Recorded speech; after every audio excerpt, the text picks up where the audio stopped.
여러분 안녕하세요. 1, 2교시 미술 시간입니다. 오늘도 역시 여러분의 눈, 코, 입, 귀 중에서 눈이랑 귀만 있으면 되는 수업을 시작하도록 하겠습니다.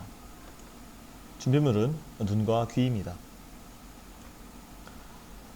오늘 공부하는 내용은 서양 미술의 흐름을 여러분이 배우고 이게 이런 거구나, 이런 서양 미술은 이런 거구나, 그 특징을 설명할 수 있으면 성공입니다. 그래서 선생님이 총 3가지 활동을 같이 함께 할 건데요. 첫 번째 활동은 서양 미술의 흐름을 살피는 거고요. 두 번째 활동은 서양 미술 사조의 특징을 아는 건데요. 여기서 이 지금 보는 서양 미술 사조가 무엇인지에 대해서는 활동 2를 들어갈 때 좀 더 자세히 설명해 주도록 하겠습니다. 다음 활동 3에서는 서양 미술 사조별 작품 그리고 유명한 화가들을 함께 알아보도록 하겠습니다. 그럼 지금부터 활동 1로 넘어가 볼게요. 활동 1, 서양 미술의 흐름 살피기. 결국에 여러분 서양 미술의 흐름, 이 흐름이라는 것은 역사랑 관련이 있어요. 여러분 한국사 배우면서 이 아래와 같은 역사 연표를 본 적이 있죠? 마찬가지입니다. 미술에서도 그런 역사 연표가 따로 있어요. 같이 한번 보시죠. 자, 지금 여러분이 보는 게 바로 미술사 시간 지도라고 하는 역사 연표인데요. 미술이 처음에 생겨났을 때부터 지금까지 2020년도까지의 미술의 흐름을 나타낸 겁니다. 이 안에 있는 자그마한 글씨들은 미술사를 이제 수를 놓았던, 획을 그었던 굵직굵직한 미술사조들인데요. 세상에는 이렇게 많은 미술사조가 있다는 사실 일단 하나 알아두고요. 이 미술사조가 무엇인지는 활동 2를 들어갈 때 선생님이 설명을 해준다고 앞서 얘기했습니다. 지금은 이 미술사조에 대해서 딱히 얘기를 하진 않을 거고요. 자, 2020년도부터 거꾸로 한번 내려갑시다. 1950년대부터 20년대까지를 현대라고 하면 그 전에 근대가 있었고, 그 다음에 뭐 기사와 칼의 시대였던 중세가 있고, 그 이전에 고대는 우리가 지난 시간에 했었죠. 그리스 로마 조각상을 알아보면서 고대 미술사에 대해서 간략하게 설명해 줬었습니다. 그 다음에 역사가 기록되기 이전의 시대, 선사시대가 있는데 이 모든 거를 오늘 하냐? 절대 안 하지. 선생님은 절대로 이렇게 수업하지 않아요. 쉬운 부분만 한다. 3개를 빼서 중세랑 근대만 하도록 하겠습니다. 그럼 요 네모칸 부분 잠깐 확대해서 보도록 할게. 자, 보면은 이렇게 있는데 뭐야 이거? 깜짝이야. 잠시 그 키를 잘못 눌러서 검은 화면이 떴었네요. 지난 시간에 했던 게 바로 고대 미술입니다. 보이죠? 이집트, 그리스, 로마. 그래서 우리가 3가지 고대 미술 국가들을 한번 살펴봤어요. 그러면서 조각상, 그리스 조각상이랑 이 로마 조각상을 구분하는 방법을 선생님이 알려줬었죠. 오늘 우리가 할 부분은 이만큼입니다. 중세 미술, 르네상스 미술, 바로크, 로코코, 신고전, 낭만, 사실주의, 인상주의, 후기 인상주의 이렇게 있는데 선생님 이걸 다 하나요? 물론 그렇진 않아요. 뺄 건 빼고 할 거예요. 뺄 건 빼고 할 거고 재밌는 부분만 쏙쏙 할 거예요. 공부를 하다 보면 꼭 알아야 되는데 재미없는 부분이 있어요. 그리고 몰라도 되는데 재밌는 부분이 있습니다. 자, 그렇다면 선생님은 어떤 걸 가르치냐? 몰라도 되는데 재밌는 걸 가르칩니다. 네, 재밌는 걸 가르칠 거고요. 중간중간에 이건 도저히 뺄 수가 없다 하는 꼭 알아야 되는 거를 넣어서 알려주도록 하겠습니다. 자, 다시 한번 표를 볼게요. 여러분이 이 표를 보고 오늘 우리가 배울 건 아까 말했지만 중세와 그다음에 근대 미술에 대해 배울 건데 중세 미술이 가진 특징이 있고 근대 미술이 가진 특징이 있어요. 그리고 중세 미술이 그러한 특징을 가질 수밖에 없는 이유, 그런 사건이 있어요. 마찬가지로 근대 미술이 그러한 특징을 가질 수밖에 없게 하는 어떤 이유나 사건이 존재해요.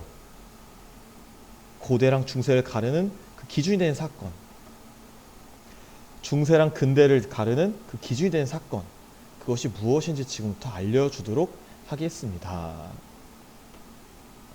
먼저 고대랑 중세를 가르는 기준이 된 사건은 바로 밀라노 칙령입니다. 선생님, 밀라노 칙령이 뭐예요? 알려줄게요. 들어봐요. 밀라노는 이탈리아에 있는 한 도시의 이름이에요. 선생님 어렸을 때는 패션의 도시로 되게 유명했어요. 세계의 모든 유명한 패션쇼가 바로 밀라노에서 열렸거든요. 이때 당시에는 그러진 않았고요. 이때 당시에 이제 로마 교황이 이쪽 이탈리아 쪽에 살았기 때문에 밀라노에서 칙령, 어떤 명령을 내린 겁니다. 즉 밀라노에서 로마에 황제가 내린 명령이라는 뜻이에요. 어떤 황제냐? 바로 콘스탄티누스 1세라는 황제입니다. 여러분 조각상 보면은, 조각상 보이죠? 우리가 지난 시간에 배운 바를 토대로 봤을 때 이 조각상은 로마의 조각상일까요? 그리스의 조각상일까요? 네, 맞아요. 로마의 조각상입니다. 왜냐? 의자라는 지지대가 있으니까요. 로마는 기술이 약해서 지지대가 없이는 조각상을 세울 수 없었습니다. 일단 넘어가고, 여튼 이 콘스탄티누스 1세가 이 밀라노 칙령이라는 거를 명령을 내렸는데, 이게 어떤 내용이냐? 바로 종교와 관련된 내용입니다. 그 당시 세계 각국에서는 여러 가지 종교, 특히 기독교, 주변에 교회 다니는 사람들 있죠? 이 기독교를 엄청 박해했어요. 박해했다는 말이 무엇이냐면, 박해란 이유도 없이 때리거나 이유도 없이 싫어하거나 심지어는 죽이거나 나라 밖으로 추방하는 약간 그러한 모든 행위들을 박해라고 합니다. 기독교가 박해를 받았는데, 콘스탄티누스 1세는 이 로마 제국 안에서 기독교를 공식적으로 인정해 줍니다. 공식적으로 선언을 해요. 그걸 공언이라고 합니다. 공언. 공식적으로 기독교를 우리가 밀어주겠다라고 얘기를 합니다. 그래서 이때부터 이 로마의 황제, 어떤 제국의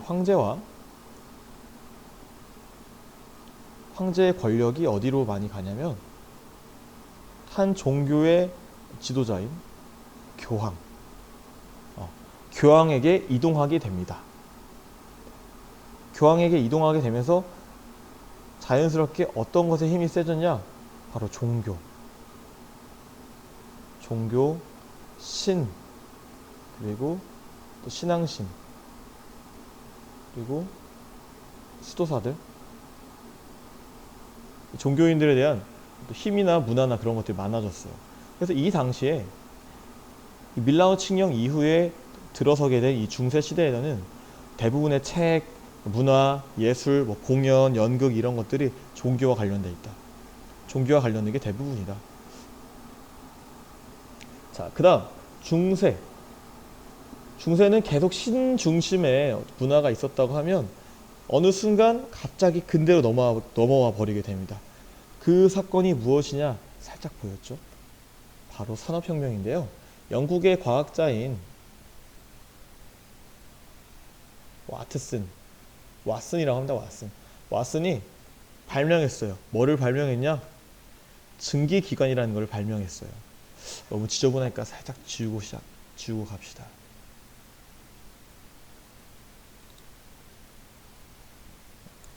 네. 영국에 있는 과학자가 이 증기기관을 발명했는데요. 이 증기기관이 무엇이냐면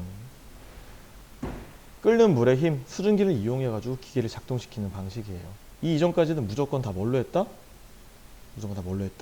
네. 사람의 손으로 했습니다. 이걸 수제라고 하죠.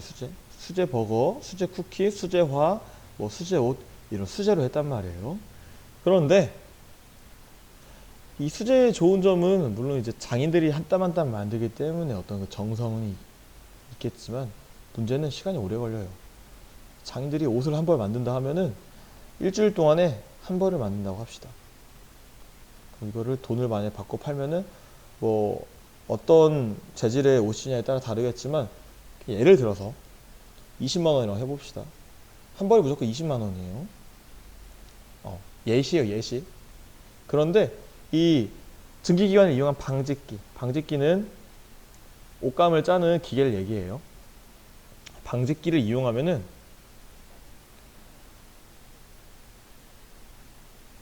한 벌을 얼마 만에 만들 수 있냐? 한 벌을 한 1시간 만에 만들 수 있어요. 그러니까 가격도 아무래도 싸지겠죠. 10,000원에 팔겠다 이거야. 사람들이 보면은 이걸 살까요? 이걸 살까요? 그치. 돈 있는 사람은 이걸 사지. 근데 돈이 없는 사람은 이걸 사지. 돈이 많은 사람이 많을까요? 돈이 없는 사람이 많을까요? 그렇죠. 대부분 다 가난한 사람이나 돈이 중산층이 많기 때문에 요걸 사게 됩니다. 그래서 방직기를 가지고 있는 사람은 떼돈을 벌게 되죠. 그리고 이 방직기를 가지고 떼거지로 만든 그 옷이나 물건들을 이 기관차에 실어가지고 다른 도시로 보내요. 이런 식으로 하다 보니까 옛날에는 우리 동네에서밖에 못 팔았는데 이제는 남의 동네 가서 팔 수 있어. 심지어는 다른 나라에도 팔 수 있어. 그러다 보니까 떼돈을 벌게 돼요, 사람이. 사람이 떼돈을 벌게 되면서 어떤 사람들이 생겨나게 되냐면 상인, 부유한 상인, 돈 많은 상인들이 생겨나게 돼요. 이 상인들은 출신은 비록 귀족이 아니지만 돈이 많고 명예욕도 있고 그래서 우리가 종교 쪽으로 파고들면은 우리가 좀 세상에 나와서 큰일 하긴 글렀다. 우리는 인간 중심으로 간다. 그래서 이 산업혁명 이후에는 신 중심에서 인간 중심으로 무게가 이동합니다. 그래서 이때의 미술의 흐름은 사람의 내면이나 사람의 어떤 기분 상태를 표현하는 그림들이 많아져요. 지금까지 얘기한 걸 정리를 해보면 중세시대에는 신과 종교를 중심으로 해서 미술이 펼쳐졌다면 근대에는 인간을 중심으로 해가지고 미술을 작품들이 만들어졌고요. 지금 보이는 5가지 비잔틴, 고딕, 르네상스, 바로크, 로코코 얘들이 바로 중세의 미술 사조들입니다. 그리고 여기 보이는 낭만주의, 사실주의, 인상주의, 후기 인상주의가 바로 이 근대의 인간을 중심으로 한 미술 사조가 되는 것이죠.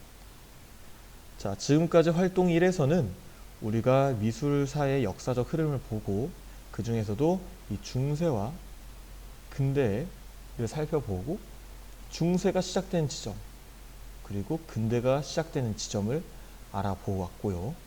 그리고 간략하게 어떠한 미술 사조가 있는지 살펴보았습니다. 그럼 지금부터 활동 2로 넘어가서 활동 2에서는 이 각각의 미술 사조들이 어떠한 특징을 가지고 있는지 자세히 알아보도록 하겠습니다.